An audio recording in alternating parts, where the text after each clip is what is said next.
Hello everyone और आप सबका स्वागत है बायोलॉजी लेक्चर सीरीज में। और आज हम पढ़ने वाले हैं स्ट्रक्चरल ऑर्गेनाइजेशन इन एनिमल्स के बारे में। तो हमारे प्रीवियस लेक्चर में हमने जो किस किस प्रकार के टिश्यूज होते हैं उसके बारे में चर्चा की थी, और हमने जो मेंढक होता है उसकी मॉर्फोलॉजी और एनाटॉमी के बारे में भी चर्चा की थी। एनाटॉमी में हमने जो मेंढक होता है उसके डाइजेस्टिव सिस्टम और सर्कुलेटरी सिस्टम के बारे में हमने डिस्कशन की थी, और इस लेक्चर में हम जो मेंढक होता है उसकी एक्सक्रीटरी सिस्टम और नर्वस सिस्टम के बारे में चर्चा करेंगे। तो आइए शुरुआत करते हैं इस लेक्चर की। तो एक्सक्रीटरी सिस्टम का क्या फंक्शन होता है? ठीक है, तो जो एक्सक्रीटरी सिस्टम होता है वो जो नाइट्रोजनस वेस्ट होते हैं उसकी एलिमिनेशन में मदद करता है। ठीक है, तो आप देख सकते हैं the elimination of the nitrogenous waste is carried out by a very well developed excretory system. ठीक है, इसका मतलब ये है जो नाइट्रोजनस वेस्ट होते हैं जैसे कि अमोनिया हो गया, यूरिया हो गया और यूरिक एसिड, तो ये सारे होते हैं नाइट्रोजनस वेस्ट। ठीक है, तो इनकी एलिमिनेशन, ठीक है, बॉडी से, इसको बोलते हैं हम एक्सक्रीशन।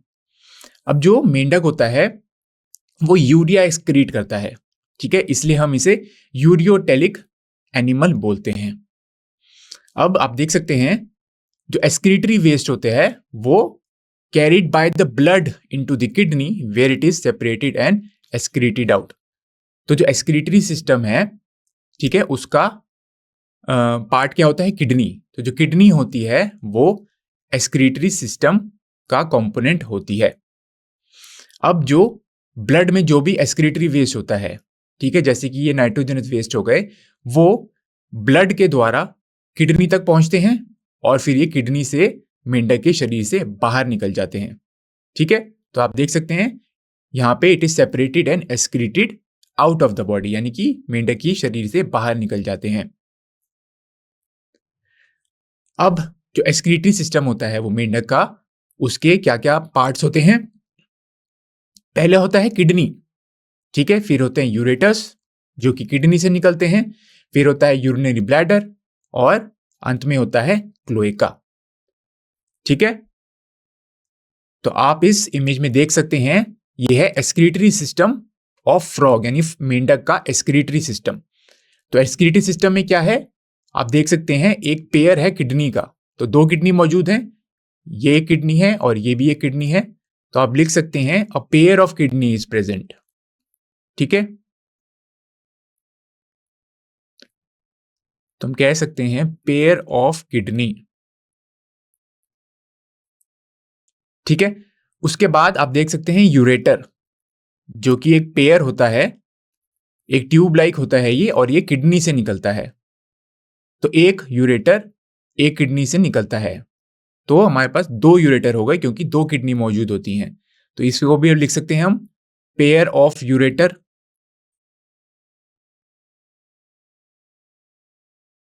ठीक है, इसके बाद जो यूरेटर्स हैं वो जो भी इसमें इसके जो कंटेंट्स होते हैं, यानी कि जो भी यूरिन होता है वो यूरिनरी ब्लैडर में स्टोर करता है। तो आप देख सकते हैं ये है यूरिनरी ब्लैडर।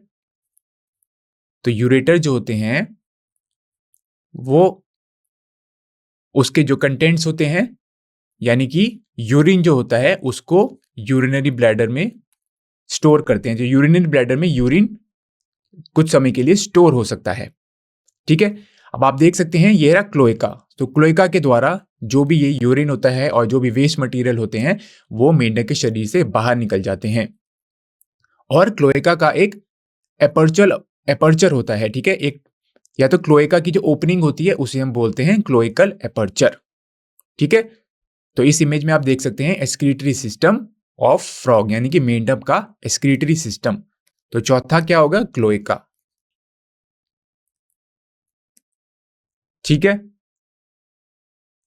अब आप देख सकते हैं किडनी के बारे में पहले हम चर्चा करते हैं। तो किडनी एक इलोंगेटेड स्ट्रक्चर होता है और वो रेडिश ब्राउन ऑर्गन होता है। ठीक है, और इसकी शेप कैसी होती है? ये सेमी ल्यूनर शेप का होता है। ठीक है, और ये जो होता है इनकैप्सुलेटेड होता है एक फाइब्रस टिश्यू से। ठीक है, तो दोबारा देख लेते हैं, किडनी जो है वो काफी इलोंगेटेड स्ट्रक्चर होता है, ठीक है, ये रेडिश ब्राउन कलर का होता है, ये सेमील्यूनर शेप होती है इसकी, और ये फाइब्रस टिश्यू से इनकैप्सुलेटेड होता है।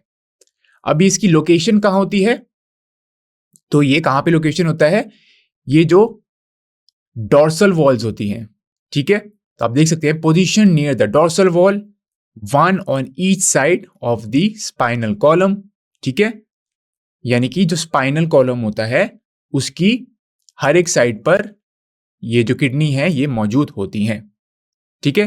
तो आप देख सकते हैं जो रीढ़ की हड्डी होती है, ठीक है, कि प्रत्येक पक्ष पर, ठीक है, ये मौजूद होता है, ये किडनीज मौजूद होती हैं। तो किडनीज पेयर्स में मौजूद होती हैं, तो हम लिख सकते हैं वन ऑन ईच साइड, यानी कि हर एक साइड पर एक किडनी मौजूद होती है, ठीक है, या हम कह सकते हैं स्पाइनल कॉलम की हर एक साइड पर या हर एक तरफ किडनी मौजूद होती है। अब बात करते हैं हम किडनीज के स्ट्रक्चर के बारे में। तो आपने पढ़ा होगा नेफ्रॉन्स, तो नेफ्रॉन्स जो होते हैं वो किडनीज के स्ट्रक्चरल और फंक्शनल यूनिट होते हैं, ठीक है। नेफ्रॉन्स का दूसरा नाम होता है यूरिनिफरस ट्यूब्यूल्स, ठीक है। तो मेंढक में जो किडनीज होती है उसमें जो स्ट्रक्चरल एंड फंक्शनल यूनिट होते हैं उसे हम कहते हैं नेफ्रॉन्स या यूरिनिफरस ट्यूब्यूल्स। अब जो यूरिनिफरस ट्यूब्यूल के स्ट्रक्चर के बारे में हम बात करते हैं। जो यूरिनिफरस ट्यूब्यूल्स होते हैं ये स्ट्रक्चर्स होते हैं जो कि किडनीज में मौजूद होते हैं, ठीक है, और इनका फंक्शन क्या होता है, ये जो वेस्ट प्रोडक्ट होते हैं उसकी एलिमिनेशन में ये मदद करते हैं, ठीक है। एक्सक्रीशन आप लिख सकते हैं या एलिमिनेशन कर सकते हैं, एलिमिनेशन भी आप कह सकते हैं, यानी कि जो भी वेस्ट प्रोडक्ट होते हैं जैसे कि नाइट्रोजनस वेस्ट हो गए, इसको ये शरीर से बाहर निकालने में मदद करते हैं, ठीक है। नाइट्रोजनस वेस्ट मैंने आपको पहले ही बताया, वो हो सकते हैं अमोनिया, यूरिया या यूरिक एसिड।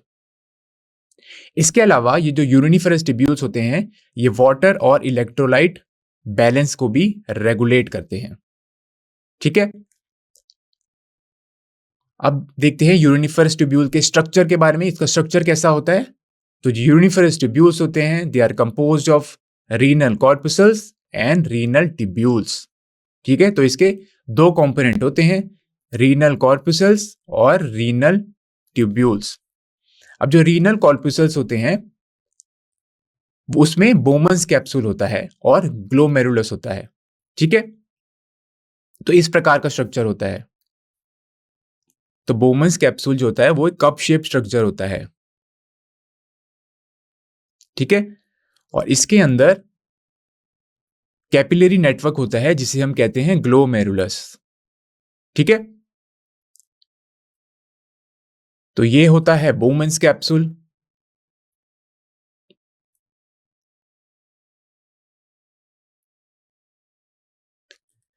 और इसकी जो कैपिलरीज होती हैं, ये जो कैपिलरीज हैं इसे बोलते हैं हम ग्लोमेरुलस। और ये जो एंटायर स्ट्रक्चर होता है इसे हम कहते हैं रीनल कॉर्पस्कल्स, ठीक है। ये जो पूरा स्ट्रक्चर है इसे हम क्या कहते हैं, रीनल कॉर्पस्कल्स,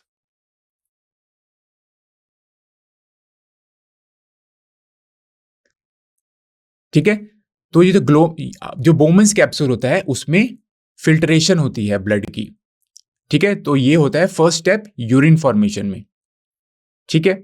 इसके बाद हम बात करते हैं रीनल ट्यूब्यूल की।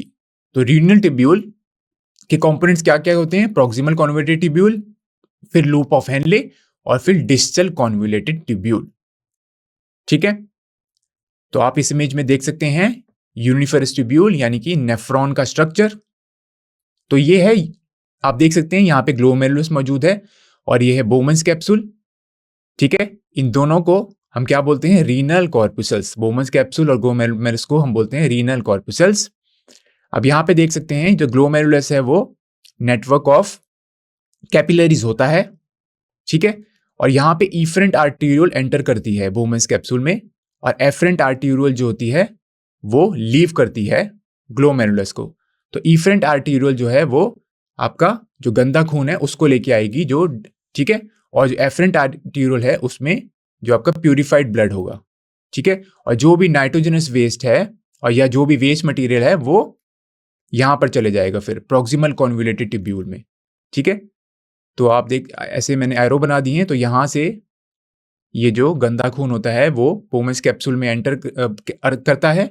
ठीक है, और बोमस कैप्सूल में यहाँ पे फिल्ट्रेशन होती है और जो भी वेस्ट मटेरियल है वो फिर प्रॉक्सिमल कॉन्वोल्यूटेड ट्यूब्यूल में चला जाएगा और फिर जो साफ खून है वो फिर एफरेंट आर्टेरियोल में एंटर करेगा।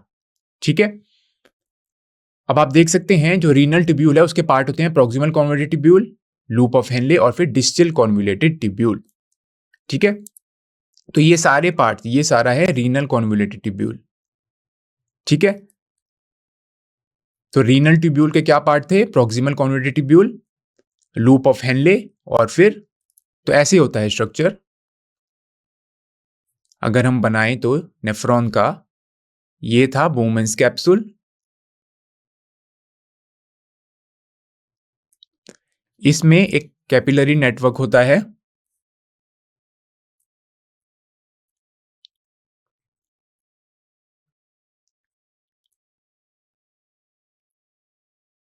ठीक है, ये कैपिलरी नेटवर्क को हम बोलते हैं ग्लोमेरुलस। इसको हम बोलते हैं बोमेंस कैप्सूल।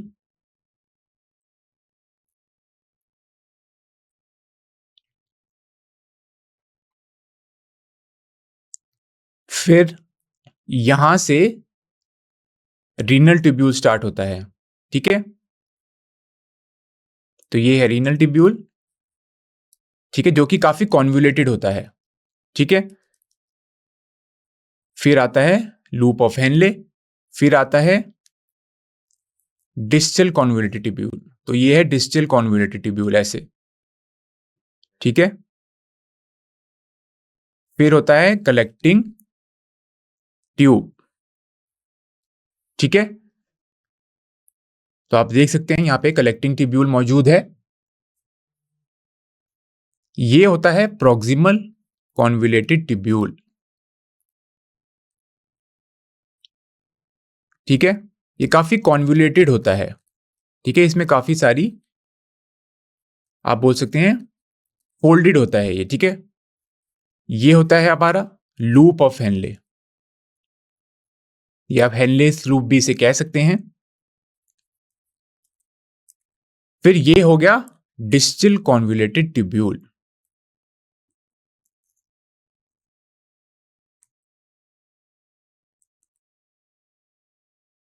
ठीक है, और ये हो गया कलेक्टिंग ट्यूब्यूल।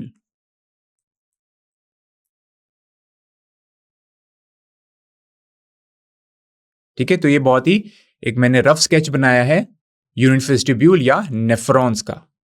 ठीक है, आइए अब आगे चलते हैं। तो किडनी से दो यूरेटर्स निकलते हैं। ठीक है, तो ये आप देख सकते हैं, two ureters emerge from the kidney in the male frog. ठीक है, फीमेल फ्रॉग में भी दो यूरेटर्स किडनी से निकलते हैं। अगर हम मेल फ्रॉग की बात करें तो यूरेटर्स जो होते हैं वो यूरिनोजेनिटल डक्ट की तरह एक्ट करते हैं। ठीक है, जो कि फिर क्लोएका में ओपन करते हैं। ठीक है, तो यूरिनोजेनिटल डक्ट का मतलब यह है कि यहां से यूरिन भी बाहर निकलेगा। ठीक है, और स्पर्म्स भी। तो ये कॉमन डक्ट होता है जहां से यूरिन और स्पर्म दोनों क्लोएका के द्वारा मेल फ्रॉग में बाहर निकलते हैं। ठीक है, पर अगर हम फीमेल फ्रॉग की बात करें या महिला मेंढक की बात करें तो उसमें यूरेटर्स और जो ओविडक्ट होते हैं वो open separately in the cloaca. ठीक है, वो अलग अलग अपने क्लोएका से में खुलते हैं। ठीक है, तो आप देख सकते हैं जो यूरिनरी ब्लैडर होता है। ठीक है, तो यूरेटर्स जो होता है अपना जितना भी उसका कंटेंट होता है वो यूरिनरी ब्लैडर में फिर ट्रांसफर कर देते हैं। ठीक है, अब यूरिनरी ब्लैडर क्या होता है? तो यूरिनरी ब्लैडर काफी थिन वॉल्ड होता है और वो रेक्टम के वेंट्रल साइड में मौजूद होता है। यानी कि जो यूरिनरी ब्लैडर है जिसको हम मूत्राशय भी बोलते हैं, ठीक है, ये बहुत थिन वॉल्ड होता है और वो मलाशय के सामने होता है। ठीक है, और अंत में ये फिर क्लोएका में ओपन करेगा। तो ये सब था मेंढक के एक्सक्रीटरी सिस्टम के बारे में। तो मेंढक के एक्सक्रीटरी सिस्टम में के कंपोनेंट्स क्या क्या होते हैं, तो इसमें एक पेयर होता है किडनी का, फिर किडनी से यूरेटर्स निकलते हैं, तो यूरेटर्स के भी पेयर होता है, ठीक है। फिर यूरेटर्स जो हैं वो अपना सारा कंटेंट होता है जिसे हम कहते हैं यूरिन, वो यूरिनरी ब्लैडर में ट्रांसफर कर देते हैं। अब जो यूरिनरी ब्लैडर है उसकी काफी थिन वॉल्स होती हैं, ठीक है, और वो रेक्टम के बिल्कुल सामने मौजूद होता है। और जो यूरिनरी ब्लैडर है फिर वो खुलता है क्लोएका में, और क्लोएका के द्वारा जो यूरिन है वो मेंढक की शरीर से बाहर निकल जाता है। अगर हम मेल फ्रॉग की बात करें तो उसमें जो क्लोएका से दोनों स्पर्म और यूरिन दोनों निकलते हैं, ठीक है, तो इसको बोलते हैं यूरिनोजेनाइटल डक्ट। पर अगर हम महिला मेंढक की बात करें तो उसमें क्या होता है, जो ओविडक्ट होता है और जो यूरेटर होते हैं वो अलग अलग खुलते हैं क्लोएका में, ठीक है, वहां पे कॉमन डक्ट नहीं होता। आइए अब हम चर्चा करते हैं मेंढक के नर्वस सिस्टम के बारे में, ठीक है। अब जो मेंढक होता है उसमें जो कंट्रोल एंड कोऑर्डिनेशन का सिस्टम है वो काफी इवॉल्व होता है, ठीक है। और नर्वस सिस्टम के क्या क्या कंपोनेंट्स होते हैं नर्वस सिस्टम के, तो ये इंक्लूड करता है दोनों न्यूरल सिस्टम और एंडोक्राइन सिस्टम को, ठीक है। तो दोनों एंडोक्राइन सिस्टम और जो न्यूरल सिस्टम है, ठीक है, ये दोनों कंट्रोल एंड कोऑर्डिनेशन करते हैं, ठीक है। इसके बाद जो फ्रॉग होता है उसका बहुत ही सोफेस्टिकेटेड नर्वस सिस्टम होता है, बहुत ही स्पेशलाइज्ड नर्वस सिस्टम होता है जो कि ब्रेन, स्पाइनल कॉर्ड और नर्व्स का बना होता है। इस इमेज में आप देख सकते हैं मेंढक का नर्वस सिस्टम। तो आपको ये सारे जो टर्म्स है ये आपको याद रखने होंगे। मेडुला यहाँ पे होता है, सेरिबेलम आपको याद रखना है, डायनसेफलॉन आपको याद रखना है, यहाँ पे ये ऑप्टिक लोब मौजूद है, ठीक है, ऑल्फैक्टरी लोब जो कि सूंघने में मदद करता है, ठीक है, ये है ऑल्फैक्टरी नर्व, ऑप्टिक नर्व जो कि देखने में मदद करती है, ठीक है। तो ये सारे टर्म्स आपको रिमेंबर करने चाहिए। ये है फिशर, ठीक है, जो कि ब्रेन को 2 इक्वल हाफ में डिवाइड करता है, ठीक है, 2 सेरिब्रल हाफ में डिवाइड करता है। तो आइए अब हम चर्चा करते हैं मेंढक के नर्वस सिस्टम के बारे में। तो मैंने आपको बताया जो नर्वस सिस्टम होता है उसमें न्यूरल कंपोनेंट होता है और एक एंडोक्राइन कंपोनेंट होता है। तो एंडोक्राइन कंपोनेंट होता है वो एंडोक्राइन ग्लैंड्स का बना होता है, ठीक है। अब यहाँ पे आप देख सकते हैं जो कंट्रोल एंड कोऑर्डिनेशन है, ठीक है, या आप बोल सकते हैं जो केमिकल कंट्रोल एंड कोऑर्डिनेशन है वो हार्मोन्स के द्वारा होता है, और ये हार्मोन्स ये एंडोक्राइन ग्लैंड्स सिक्रीट करते हैं, ठीक है। अब जो प्रोमिनेंट एंडोक्राइन ग्लैंड्स वो कौन कौन से होते हैं, या जो प्रमुख एंडोक्राइन ग्लैंड्स होते हैं वो होते हैं pituitary gland, thyroid gland, parathyroid gland, ठीक है। इसके अलावा होते हैं थाइमस, पीनियल बॉडी, ठीक है, पैनक्रिएटिक आइलल्स, ठीक है, एड्रिनल्स यानी कि एड्रिनल ग्लैंड, और गोनैड्स। तो गोनैड्स ये क्या प्रोड्यूस करेंगे, ये गैमीट्स प्रोड्यूस करते हैं, ठीक है, ये होते हैं प्राइमरी सेक्स ऑर्गन, ठीक है। तो ये क्या प्रोड्यूस करेंगे, ये प्रोड्यूस करेंगे स्पर्म जो कि मेल फ्रॉग में प्रोड्यूस होगा, और ये प्रोड्यूस करेंगे एग या ओवा जो कि फीमेल्स में होगा, ठीक है। अभी जो एंडोक्राइन ग्लैंड्स हैं इनकी सिक्रीशंस को हम हार्मोन बोलते हैं, और ये जो एंडोक्राइन ग्लैंड्स होते हैं ये डक्टलेस ग्लैंड होते हैं,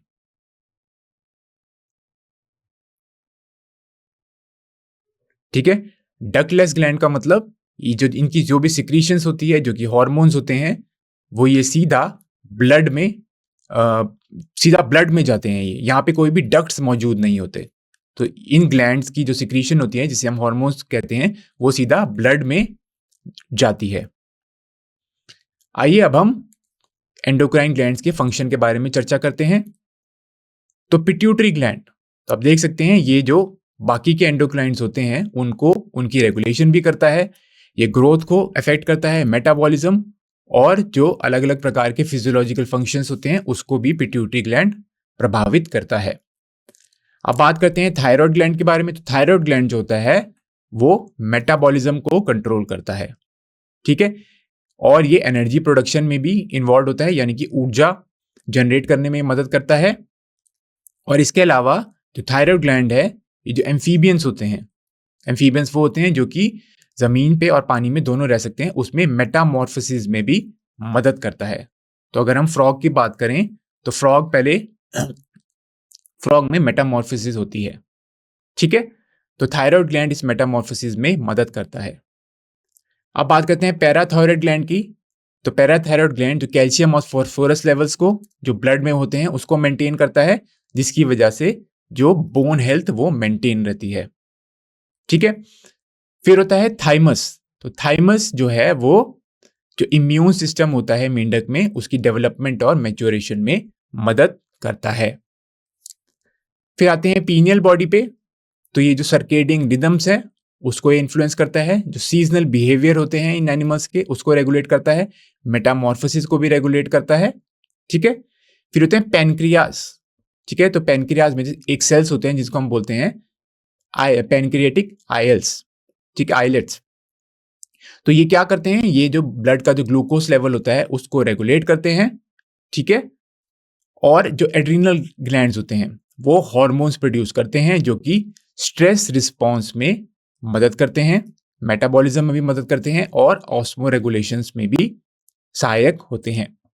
अब जो गोनाइड्स होते हैं, ठीक है, मैंने आपको पहले ही बताया, वो सबसे पहले तो गैमीट्स प्रोड्यूस करते हैं, उसके अलावा ये सेक्स हार्मोन्स भी रिलीज करते हैं।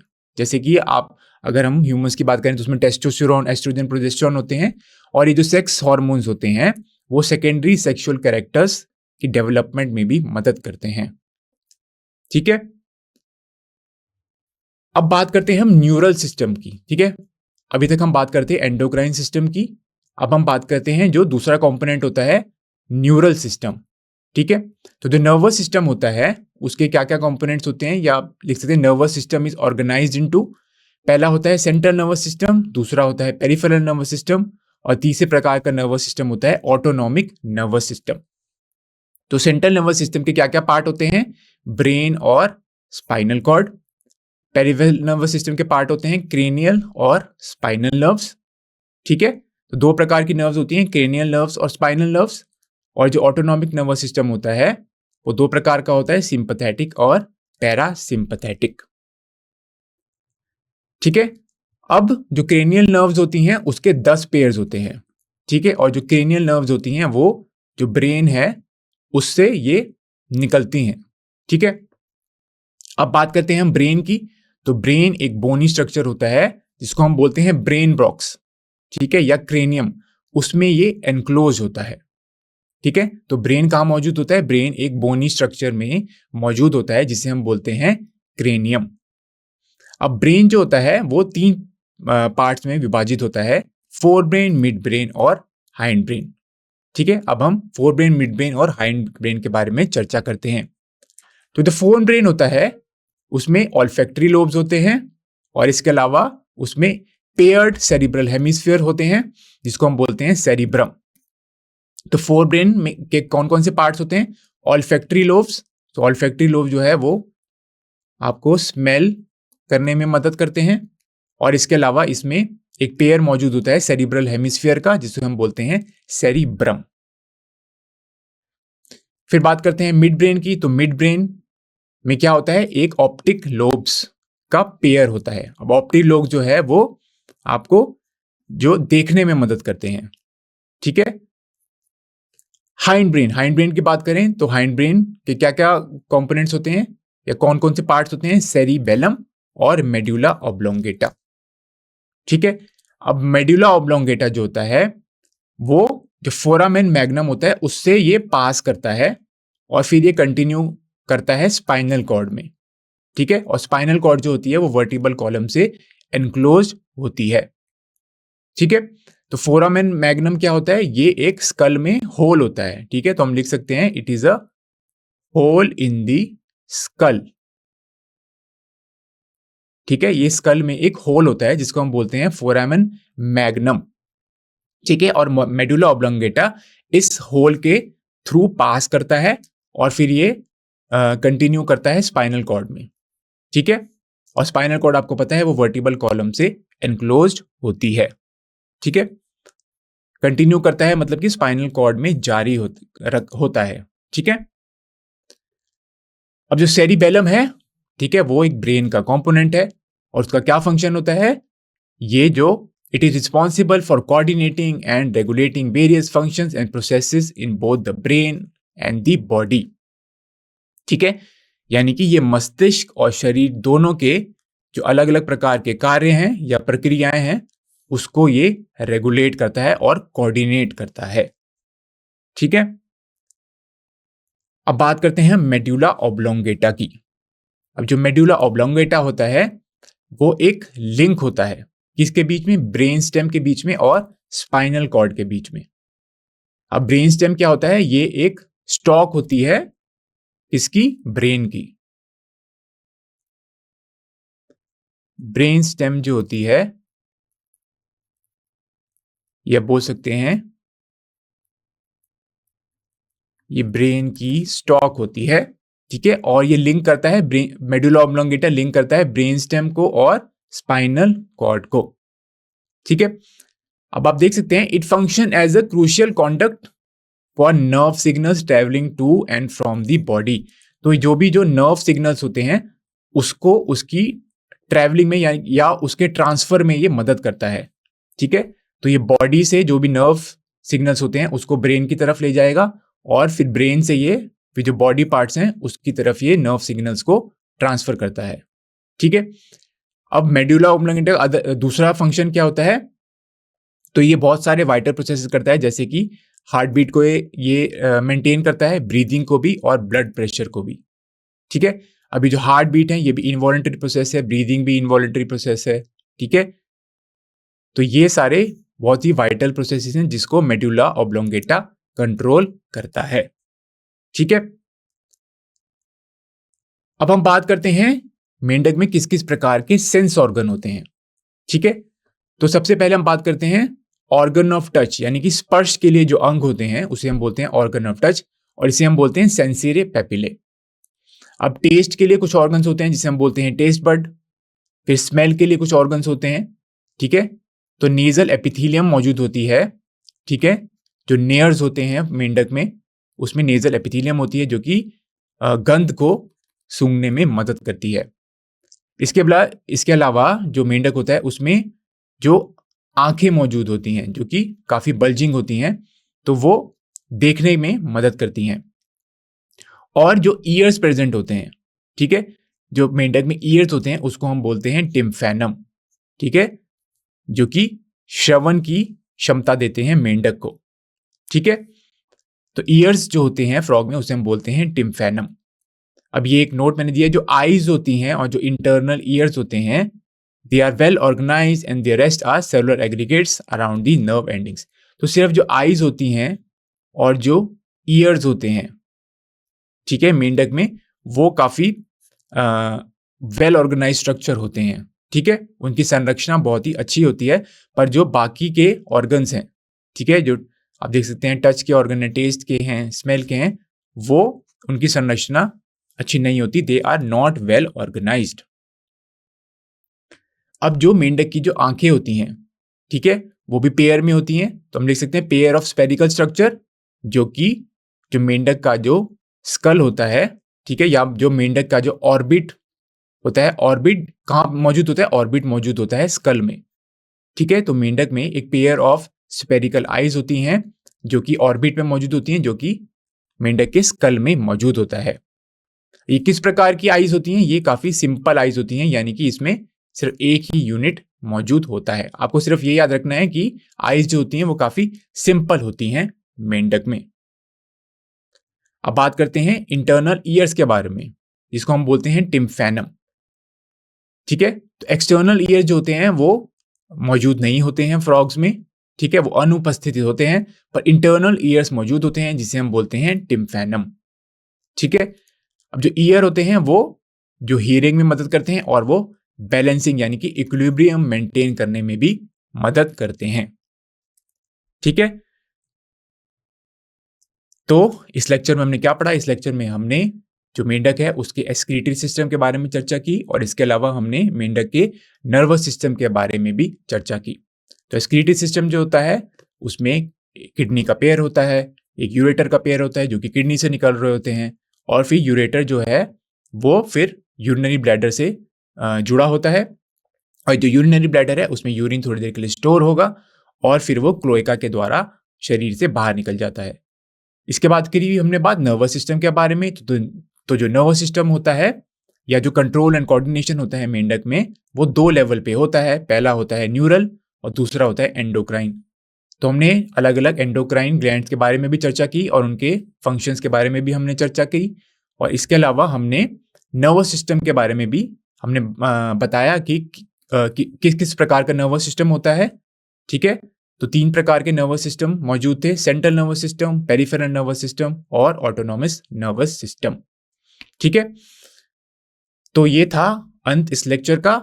हम आपसे मिलेंगे अगले लेक्चर में। आप सबका सुनने के लिए बहुत-बहुत धन्यवाद।